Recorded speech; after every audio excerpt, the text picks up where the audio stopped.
Leave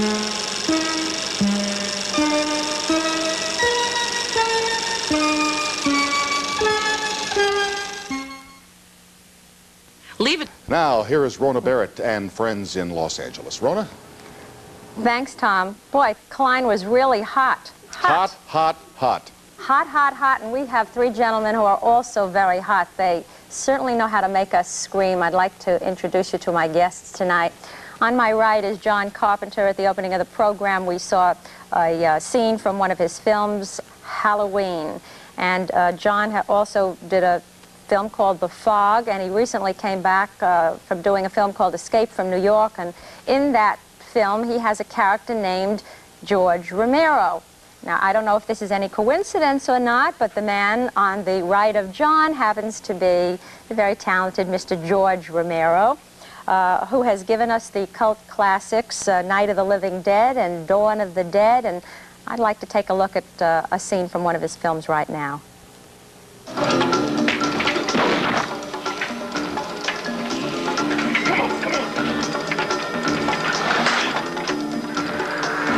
Okay, downstairs again, same trick, let's go.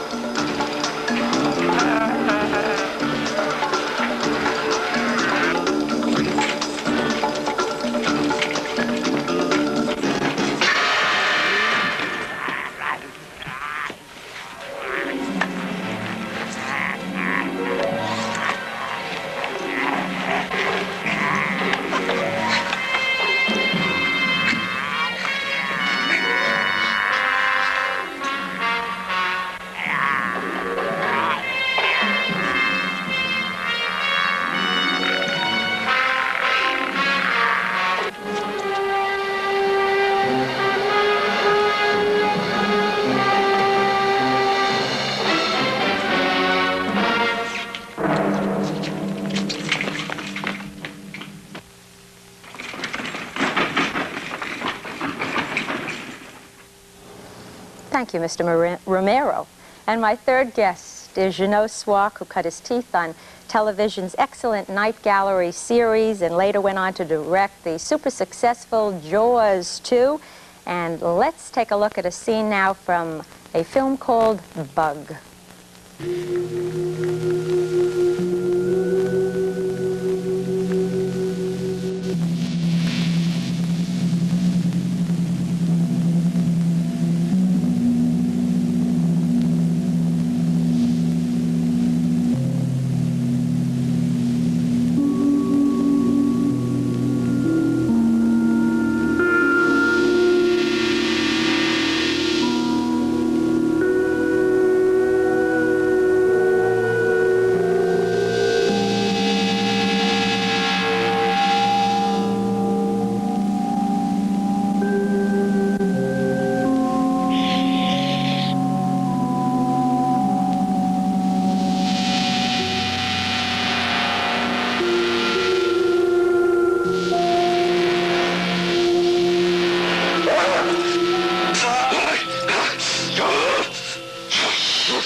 Now, don't go away. We'll be right back with more of that right after these words.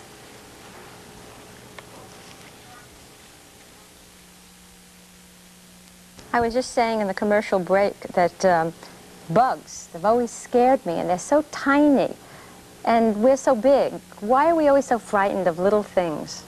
I think we're mostly frightened of the unknown, and that the unknown, also there's a connotation, I think, of sort of dirt and misery and mysterious things. What do you think what? How do you handle them? You can't shoot at them. They're very hard to hit. I guess the only way you can really get them is to stomp on them. Is that it? They're also so different, too, because they have legs that move a different way. They don't have feelings like we do, and they have different nervous systems. That's what's frightening to me about spiders and bugs. They're so strange and alien to what we know. You know, all you fellas have scared half the world to death. Is there anything that really scares you? Loss of control. In what area? Life. If I'm out of control of a situation, that's frightening to me. You, George? The last 3 Steeler games have been pretty strong. No. Is there something that really can frighten you? I think, to some extent, the same thing that John said, only not so much in my own life, because I have found myself in situations where I've felt out of control anyway, but just a seeming loss of control in terms of our perception of the world and what's happening with the world. There doesn't really seem to, which goes back to the presidential debate, which someone said before, that was the scariest. That was one of the scariest shows of all. But I think that feeling of the world being out of control is pretty is frightening to me, and being having nothing to say or do about that. You know, just sort of being on the train. Things like nuclear wars frighten me too. Yeah. Oblivion and the end of everything. Right. But that's the same thing. Loss of control. We can't control it. Big white flash, and that's it. Do you have the same kind of feelings? You know, I mean, you fled your country. Yes. You know. No, I'm frightened. I think the only thing that really scares me is physical violence, from man to man. In a way, that's why I think most of us really like horror films, because in horror films, it's very rarely violence from man to man. And it's a way of ventilating some of our, you know, the dark side of our souls without, you know, being sick about it. The current But physical violence frightens me. Some of the current films, and I think that probably grew out of that Texas Chainsaw, Last House on the Left kind of thing, are man against man violence. But that also that happens in trends. I mean, we go through periods when we have the creature always gets destroyed, and then we went through a period now when the creature then lives and man gets destroyed. Do you think there's some kind of a correlation between what's really going on out there in the world? I mean, possibly. I think there's a big difference between the Tony Perkins character in Psycho, or even the boogeyman in John's Halloween, and something like Last House on the Left, where I think the point that we're supposed to come away with is that that's in the nature of man, and that man is basically a blackened soul, or has a blackened soul, and this will happen. Whereas the boogeyman in Halloween and the character in Psycho and other, you know, we were talking before about the 50s films. The Thing. The Thing, them. Very different attitude. I mean, it's something to be purged and expurgated rather than... Also, I think that at that time we were maybe a little bit less cynical. Horror films were much more, in terms of good and evil and black and white, and, you know, the differentiation was very, very clear, and I think that clarity also was something that we all liked in films, because then you could, you know, see other things. But now I think it's not so clear. Yeah, it always dealt with the restoration of order. it's not so clear.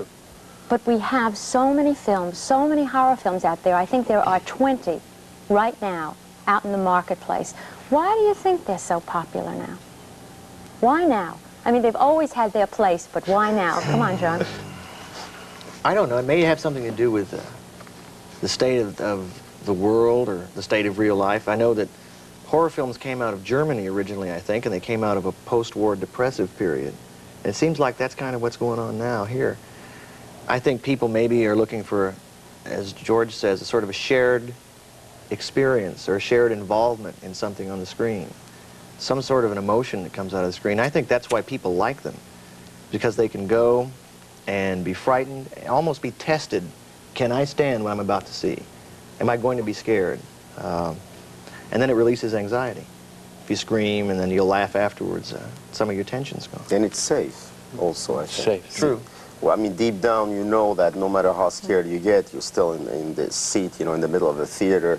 So it's a high experience or high emotion by proxy in a way. It's only a movie. It's only a movie, Yeah, it's right? only- But that's it's true of it's all escapism. movie experiences. It's That's true escapism. of I a good remember- cry in a movie or a laugh in a movie. I remember a couple of years ago, I had an interview with Hitchcock, and he said something. I asked him, why do you think people really like to be frightened?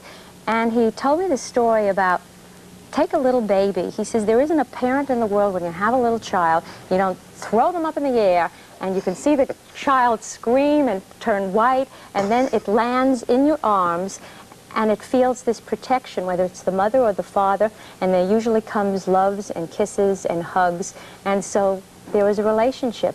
People like to be frightened or scared because they then feel secure. What do you think? Yes, I it's agree. true. That's it? Also, it's fun. Fun? Well, I think so. It's a peak experience. It's like riding a roller coaster or going Exactly. in the dark. It's the psychological, I think, equivalent of a roller coaster. Look, all of you have made horror films. There has to be a formula, or isn't there a formula? George? Gee, I don't think there's a formula per se. I think it is parasitic in a certain sense because it's a very involving process and a very long process to make a film. And very often I think you don't even realize what you're doing when you're operating on instinct. And so I think that what you probably do, or I think that what I probably do, is recall things, even if it's subliminally, that I've seen. And I don't find myself consciously trying to emulate something or to repeat a sequence that I saw done in a certain way, but I don't have an overall formula to the whole movie. I do find myself in sections of the movie or in moments of the movie calling up techniques, and all techniques that I probably have seen before. But it's a matter of how you glue them together and what you do with them and how you change them. I don't think it's hard to say that there's a formula across the board for making someone scared. John, I understand that when you were watching Halloween, you said, ah, those bag of tricks. I said cheap tricks. Oh, cheap tricks. Oh, cheap tricks. Cheap tricks meaning there was the sequence when she's against the door and the guy swings out, and it's a jump. I mean, it's something that suddenly leaps out at you out of the screen, which I think is a cheap trick. I love cheap tricks, but that is one. I just sort of belittle my own work. But to add to something he was saying, though, that I think that from a director's standpoint, a horror film that expresses a feeling of the director in a personal way is important. I think maybe some of the horror films don't. They capitalize and exploit other films that have happened. But George's films, I remember seeing Night of the Living Dead when I just came out to college at USC. And I felt it was a really strong but personal film in an odd way, and very funny, too. Well, I felt much closer to that film. Dawn of the Dead. See, Dawn of the Dead to me is not a scary film. It's not a nightmare film at all. It's a very surface kind of, it's a grand guignol. It's very bawdy, which is not... and also has a lot of humor, doesn't it? Well, it's low. To me, it's a comedy. The whole shopping mall thing about the zombies walking around, So in other words, I was synthesizing those feelings that hopefully were there, and thank you for saying that in the first one, but I was synthesizing them with Dawn of the Dead and putting it into sort of some kind of a socio-political overlay, and then just doing cheap tricks too, because I love them too. Chanel? Well, to go back, I don't think there is a general formula, but I think there are patterns. But you know, there's such a variety of horror films. There's shock, there's suspense, there's, creature versus man, nature versus man. But there are patterns, I think, particularly when it comes. See, what John was describing is basically shock, and I think basically in shock, what it is that the audience has a parallel amount of information as the people in the picture. Like, you know, the girl goes up the stairs to her bedroom, and suddenly she opens the door and there's a man with a knife. But in suspense, it's the reverse. The audience is ahead. That's what Hitchcock kept on doing. He first shows you the man in the bedroom with the knife, then the girl goes up to her bedroom just as she's about to open the door. The phone rings downstairs. She's got to go downstairs. She comes back, then the cat meows. That's suspense. So in that term, there are some general patterns. But I think there's no formula. Suspense in Halloween. Yes, Yet tremendous. Halloween is a classicist piece, if you will. It's very gothic in a way. It's like a gothic piece in suburbia. Does terror fall into this category? I mean, Terror is there a can be difference? both suspense or shock. Depends. Both suspense and shock? Sure. I think Dr. Phibes, you know, which is a very bizarre film. The end has the most bizarre suspense scene I think ever in the history of films. It's The Operation? The Operation. Vincent Price is taking revenge because the woman he loved was killed during an operation. So he kidnaps the son of the surgeon, puts him on this table, plants in his head the key. He's in manacles, and there's a little bottle with acid on top of the child. And it'll take 9 minutes for the acid to hit his face. And the father has 9 minutes to operate the child, take out the key, and open the handcuffs. And that was really a mixture of both. I mean, it was as horrible as you could get, but it was suspense, because you were waiting for something. Hold all the thoughts, the good ones, the bad ones, and whatever. We'll be back right after these messages.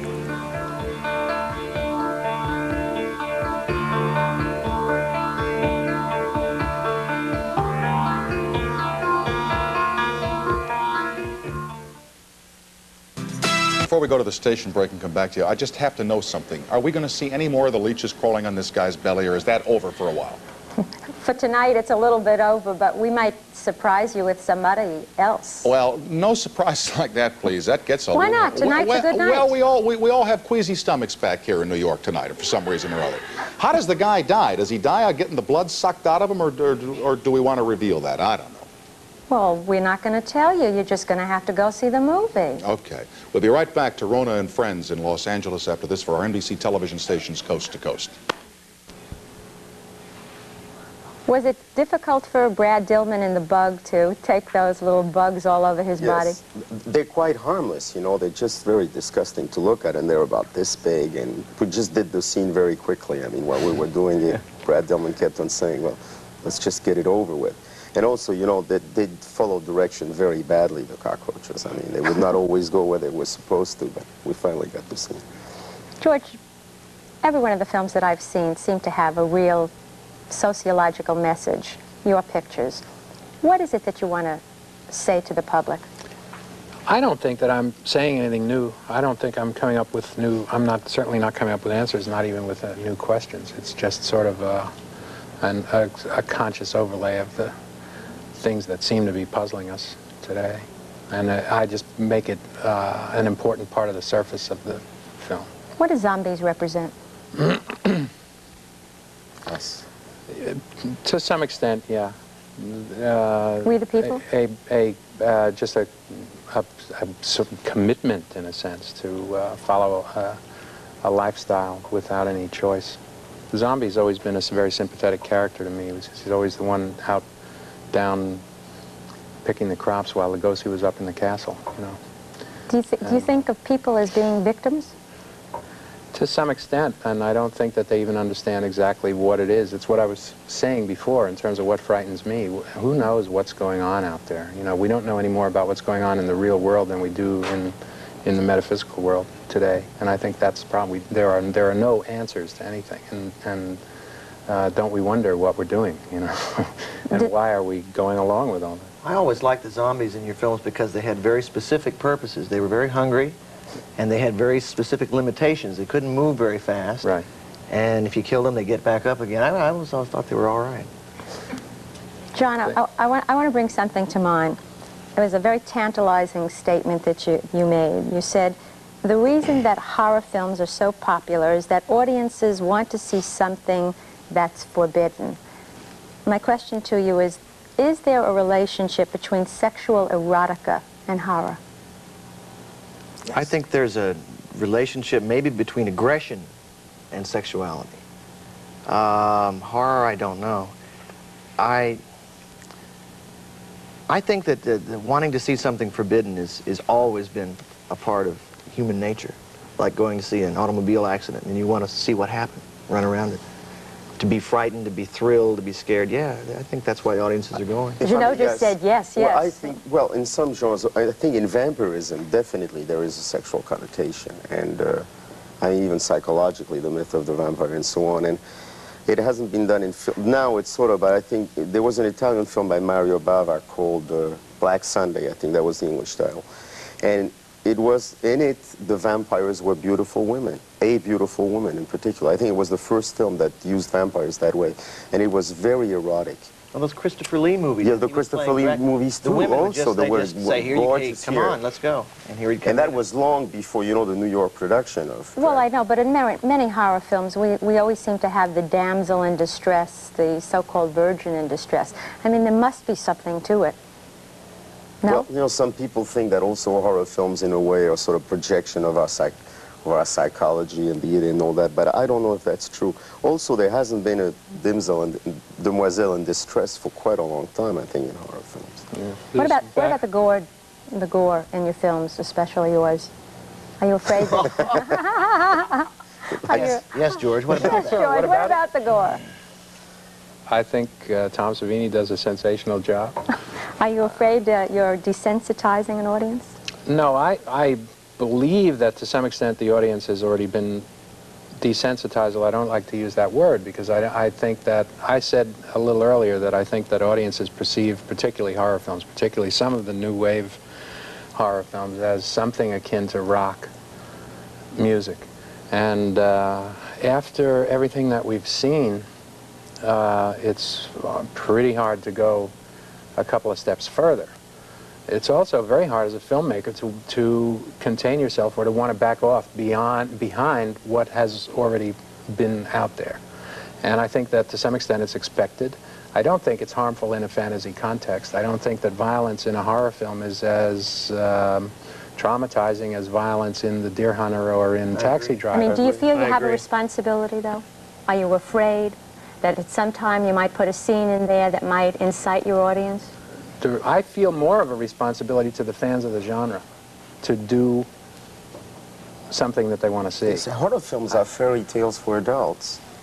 And I don't know if it desensitizes. I think what desensitizes is if when you see death meaningless or pain meaningless. I think that desensitizes. When death is portrayed as if it was nothing, you know, people die like flies, it doesn't mean anything. I don't know if horror films do that. First, they're in context of fantasy. And then, you know, I think there is pain, there is vulnerability. There's very little sadism because there's very rarely, you know, horror from human being to human beings. Right, when I said desensitized, that's why I said I didn't like to use the word. I just mean that people have been exposed to it and are immune to it to some extent. Not everybody, but people that are dyed-in-the-wool fans have seen a lot of pretty explicit violence in the context of horror films. I have a feeling we could go on and discuss this subject for a number of hours, maybe days and months, but I think the time is right to go back to Tom in New York. Tom? All right. Thank you, Rona. Thank you all, gentlemen. A special hello to my friend Geno back there. I still don't believe he makes all those pictures with those leeches. My. Geno Soir? Geno Soir. Of course, tell him that he can hear me, you know, in Jaws 2, when they had the sharks and the kids, I was cheering for the sharks by the time it was over. Tom said he was cheering for the sharks in Jaws 2. We will continue now with Sandra McNeil, who is an author, a Canadian television personality, and an expert on the subject of psychic power, right after these announcements from our sponsors and the NBC television stations.